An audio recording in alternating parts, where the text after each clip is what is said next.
Hi friends! Welcome. My name is Baron, and this is my channel where I talk about book stuff. I'm the Book Baron.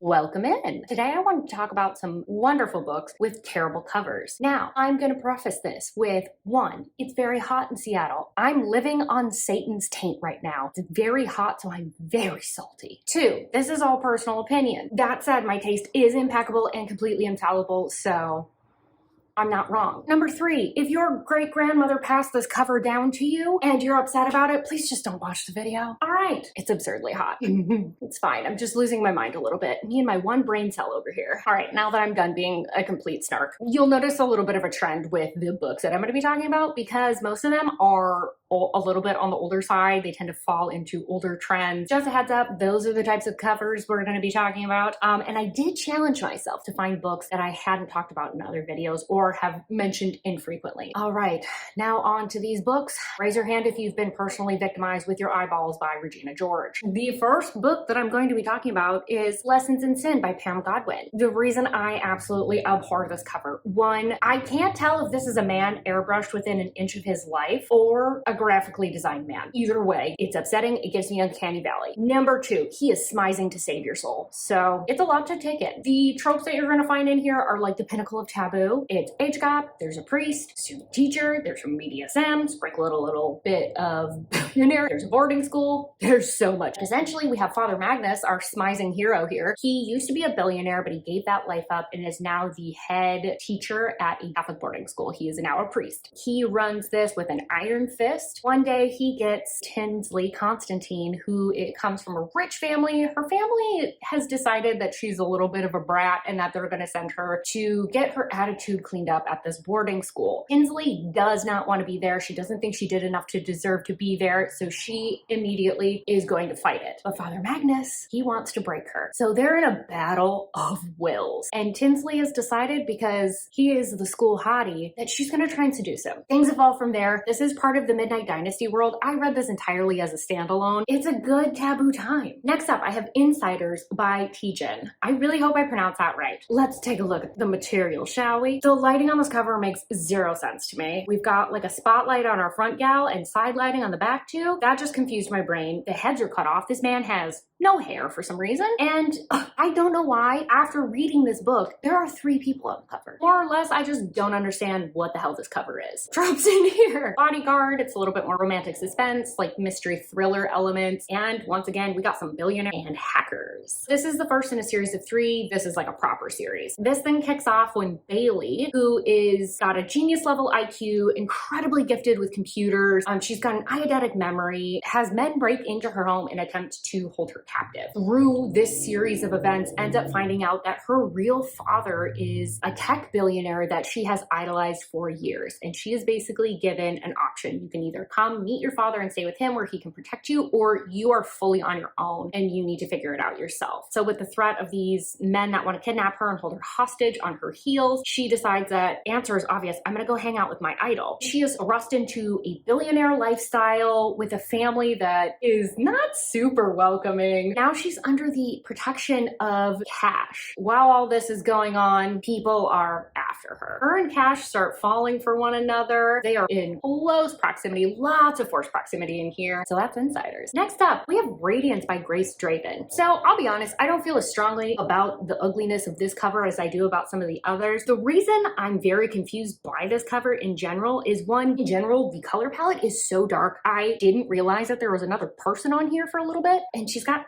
this little nub hand. I don't know what that is. And the font. I don't know what this font is, but I'm convinced it's committed treason in some foreign country. The tropes in here: high fantasy, romance, new adult. This is the first in a series of 3 books. I believe there's a 4th one coming out soon. Brishan, our gray man over here, he is the spare prince to the kingdom of Kai. He is betrothed and is planning to marry Ildiko because they need to make a political and trade alliance with the Gar. And oh, now I'm triggered again. Anyone from Texas ever fish for Gar? Because I'm thinking about these little monsters when I say that. Anyway, Ildiko is the niece of the Gari king, so she realizes that she doesn't really have lot of political power or pull. And so she just agrees to go through this marriage because that's kind of her job at this point. Both kind of like being used as political pawns by their families. Things are further complicated because they are not attracted to one another. They are completely different species. So not only do they not find each other attractive, everyone else around them thinks that this marriage is kind of a big farce. And so there's a lot of making fun of the person's partner. So it's really interesting seeing them battle through a lot of these differences and also just find love without being really attracted to one another. Next up, we have a whole series that's going on trial. It's the Kate Daniels series by Ilona Andrews. In particular, I would like to draw your attention to the third book in the series because it looks like 70s van art. And I don't know whether to love it or hate it. I mean, I'm putting it in this video, so I think we know where I stand. So these are urban fantasy, paranormal mystery. There's like a whisper, like a little sneeze, a little baby sneeze of romance, especially in the first handful of books. I think, and I could be wrong, there are 10 books with about 1 billion spinoffs and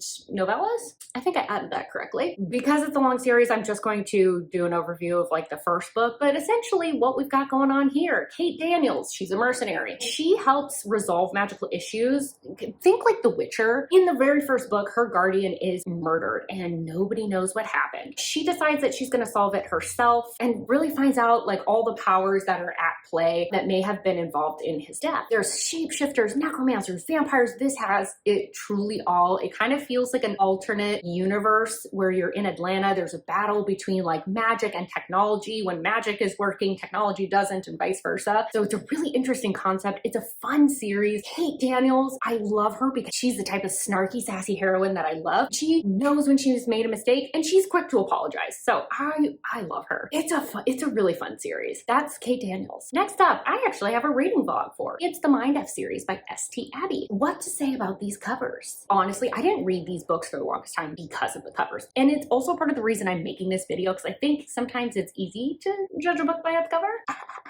Okay, I'm done. I'm sorry. Okay, this does kind of look like my edgy high school art. Oh, I'm so sorry, mother. She had to look at all of that and pretend it was good. Whew. The tropes here, it's a dark thriller romance. It's a series of 5 novellas. This is about Lana, who is a serial killer. She is killing people to get revenge on them for something that happened in her past. She randomly one day runs into Logan, the FBI agent in charge of her case. They fall in love. This causes some problems for Lana because can she still carry out her revenge? Why is she getting revenge? Is Logan on her team or will he ultimately arrest her? The romance is heavier towards the beginning and really lightens up, and it really is almost like Criminal Minds episode with like a romance side plot. Also, I'll warn you, the writing in this, not that great. It's pretty corny. It kind of feels like a Lifetime movie. Hang in there. I got used to it after the first book, but the first book I was like, oh no.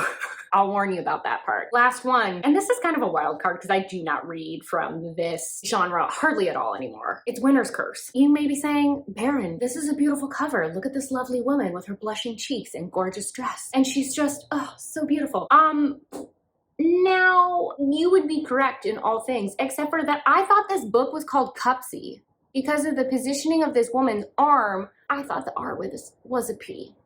So let's just laugh at my discomfort there. The tropes here, it's a YA high fantasy dystopian and a romance because, I mean, it's me. This is the first in a series of 3 books, and I think I binged all of these books in 2 days. The premise of these books, we've got Kestrel. She's the daughter of the war general. Because of her position, she either needs to join the military or she needs to get married. In the midst of trying to figure out what she really wants to do, she purchases a slave on a whim because she's intrigued by them. That person is Aaron. She very quickly realizes that she got more than she bargained for when she purchased this person. So I'm gonna leave it there. I will say I don't really read YA fantasy anymore, but when I read them, I was obsessed with these books. So there you have it, friends. Those are some books with horrible covers that are really good. So a reminder, folks, don't judge a book by its cover, or sometimes do because it is a little bit funny. Like this video if you liked it, comment down below, let me know, are there any other books that you look at and like, this cover is horrible, or it's not very representative of the book itself. There was a couple that I did leave off that I'm like tempted to do another round with because